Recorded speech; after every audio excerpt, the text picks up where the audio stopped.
Nyerere watoto wake wako serikalini Makongoro Nyerere. Mama Samia mkwe wake ni waziri, aliamua mtoto wake ni naibu waziri.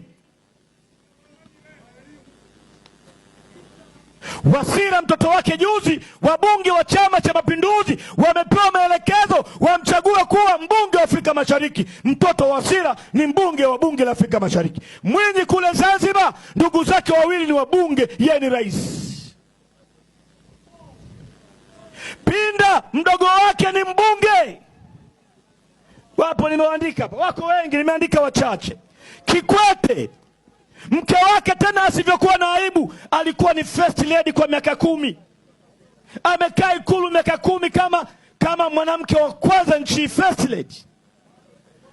Kikwete mke wake ni mbunge, na akaenda bungeni ule mama ambavyo ana aibu, akasema wake wa viongozi waongezewe marupurupu kwa sababu huko nyumbani wanafanya mapenzi mazuri na waume zao. Man,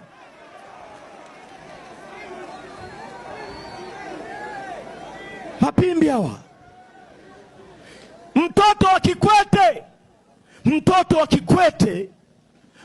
Kikwete ni mbunge, ni waziri.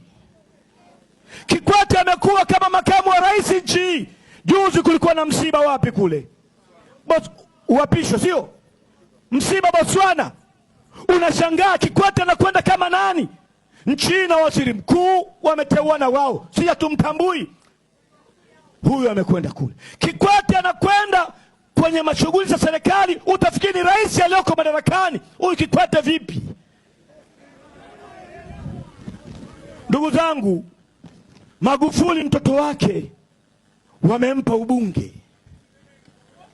Mtoto wa Mkapa ni katibu mkuu wa wizara fulani huko.